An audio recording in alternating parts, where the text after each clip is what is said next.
you said before was that your experience of life indicates that. There has to be.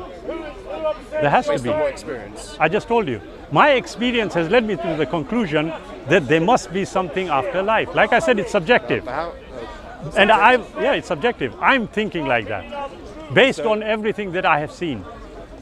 Now, also how you get from your experience to that understanding? Very easy. I see life. When I see a baby being born, yeah, what am I seeing? A life form. A life form. Life form, or it is a life form. Yeah. Okay. Right through time, some will get older, some won't reach 20, some won't reach the next day. And what we call the functioning of the biological functioning of the body ceases.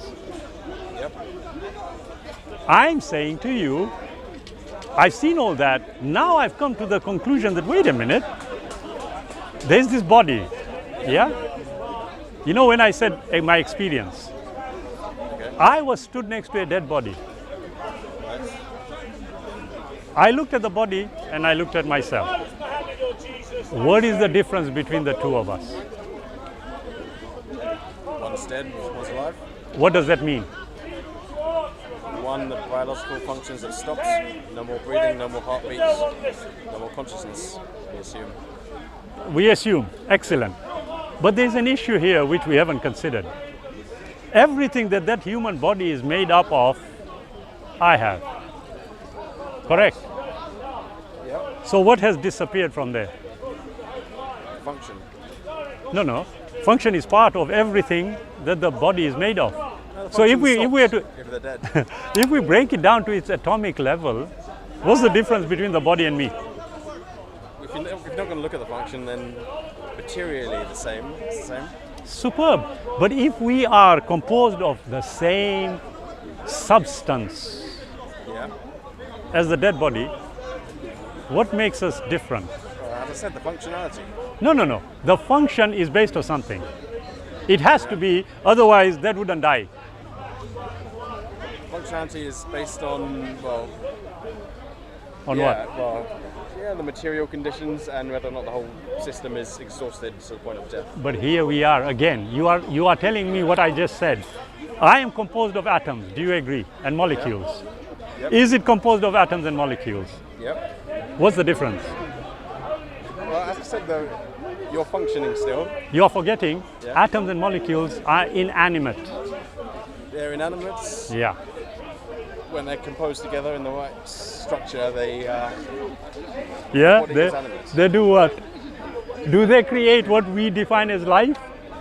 They are what life is made of. No. What you are saying is what you understand. What I'm asking is on a technical level. If I am saying to you that the body is composed of atoms, molecules, etc., they are all inanimate. Do we agree? As atoms and molecules, yes. Yeah, they are, aren't they? Yeah. Okay. They are put together. Yeah. Just like the Earth. It has got the same kind of components. Do we agree? It does, yes. What makes us different? Structure. So are you saying that if we were to put the structure together the way we do, we will see life? Why not? Yes. Well, all the tests have been done, and that doesn't happen. That is why what we consider to be life has not been created in a test tube. Okay, so you think the vital essence of life is... No, I don't think. What I'm saying is, look, it is now leading me to a conclusion here. And the conclusion is that what we consider to be death may not necessarily be the be-all and end-all of life. And the evidence the end is of that functionality of that body. Superb. How did the function begin? Began at conception. Remember, you have to now go back to the time when it was only composed of atoms and molecules which were inanimate. Okay. When did life arise? At biogenesis day one. You are basically repeating what I've just said you cannot do. Yeah. So what I'm saying to you is, if atoms and molecules are inanimate, what makes them alive? The structure. That's what Superb. So The tests that the scientists have done, yeah? Yeah. You're familiar with pasteurization, Louis Pasteur. Right. Yeah, okay. Germs. Anyway, yeah. How they thought that life was, it arose by itself. Like spontaneous generation. Yeah. Until they did the test and they found, well, actually there was bacteria, there's whatever. Right. But it never arose spontaneously. Now the question is this. If life does not arise spontaneously, how do we define life? Well, the spontaneous generation theory assumes that Why was it discarded? well, it was shown to be false. It was shown that So now I want you to tell me of any test that you can remember which tried to establish what that spark is. And if there is a spark, is it something that is limited? my understanding is they've managed to recreate some amino acids from the basic materials. When was this? Back in the 60s. Correct. And what happened subsequently? Because you are forgetting one very important aspect here. It didn't That make it didn't make life. Right. It was only amino acids. Okay. The Miller-Urey experiment. Right. Okay. The question is, was it in controlled conditions? Was there an intelligence behind it? Intelligence, but just trying to recreate the No. Did it require intelligence? that time, but not the first time around. So as far as you are concerned, everything that you see, including computer engineering, every design of a vehicle, everything that you see, you agree that it had intelligence behind it. Yeah. Except that what gives you the ability to be able to do all this was an accident. Accidents. You could put it like that, yeah.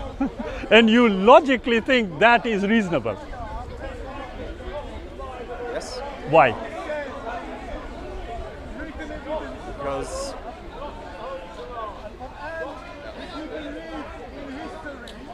well,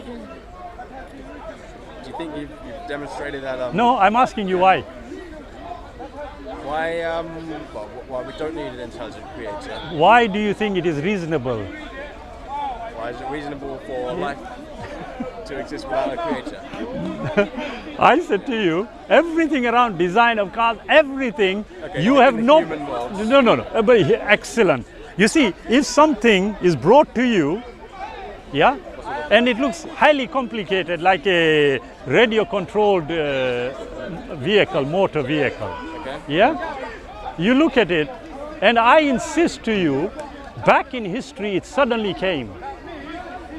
Yeah. I can guarantee you for 1,000 years we can stand here, you will not accept my proposition. But it looks like sort of human manufactured objects. It is designed. Yeah, human design. Does it require an intelligence behind it? Yeah. Does an orange require an intelligence? It grows as part of nature, so no. Does nature require intelligence? Not that I know of. You don't know that. Are you familiar with the constants of the universe? Not in These are just in mathematical addition. detail, but These, general idea, yeah. these are just in addition to all the other evidence. Okay? Okay. You find they will tell you that you know the positive and negative charge of the atoms. Yeah. Okay? Yeah, the subatomic particles. If they weren't at the rate that they are, the universe would not come into existence. There had to be just the right balance. Okay. Are you familiar with that? No. Vaguely, I need to look into that a bit more. You need to. And honestly, Jason, Any particular source just that, to you conclude, refer to? Sir Roger Penrose's book Okay. about the universe, it's about 1,000 pages. Okay. Okay. Well, I'll have some time this month. Excellent, Jason. Look, the way I see things, death is literally a second away from us. Could be. Not could be, it is. I can guarantee you that. It is a second away. When I say death is a second away, I'm talking about the whole of humanity. Yeah? Literally, there is a very disturbing video somebody had sent me. Yeah? Yeah. In which there's a road and a truck is coming. There's a gentleman crossing the road after the truck, and he's walking like this, and there's a car reversing. Unfortunately, the car reversed at speed, took him and crushed him dead. Okay. Disturbing video. It is a disturbing video. Yeah? Literally 2 seconds before, do you think he knew he was going to be dead? No. Now and it's the same with all of us. Literally, we don't know. Yes, people will say, well, if you go to a doctor and sadly he gives you a cancer diagnosis, he will tell you 3 months and bye-bye. Yeah? That happens, okay? But the amazing thing even with that is that the way the human body is, that you can actually calculate things. And yet we insist that there's no intelligence behind it. That is illogical and irrational. However, going back to what we said, read his book. Yeah? Okay. And then, yes, Roger Penrose, Sir Roger Penrose. And then also look at what are known as the universal constants. Yeah? How the earth is located in a particular region of space. Yeah? Why the sun is only the distance it is. Yeah? Now, a lot of people, we call it the fine tuning of the universe. I'm sure you've heard of it. Yeah. Okay? But you need to look at those, and don't look at only those. Look at the rest of the available evidence, and I can grant you one thing, Jason, you will come to the one single conclusion, that there is a supreme intelligence behind all this, and that supreme intelligence has communicated with the creation via what we call the message from the Creator. In this instance, it is the Quran. Now, here's what I would suggest, honestly, Jason. Go and do some more study. And we are usually here 4 to 6 weeks, every 4 to 6 weeks. Yeah? Come back to me. Yeah? I want you to do that thank you. You can contact me anytime here, Jason. Yeah? Okay. And I would love you to come up with, hard questions, yeah, in relation to whether there is a supreme intelligence or not. My conclusion, sincerely, Jason, looking at all the available evidence, it would be highly illogical and irrational to conclude that everything came as a result of an accident. Okay. Yeah? Okay, I understand your point of view. Excellent, good. It was a pleasure meeting you, sir. Good to meet you. Yeah? Jason, like I said, we are usually back every 4 to 6 weeks. Send me an email, okay? So I'll keep you informed of whenever we are coming. Okay. And I would love to meet you again once you have done some more further reading. Okay, that'll be interesting. Excellent, Jason. Thank you so much.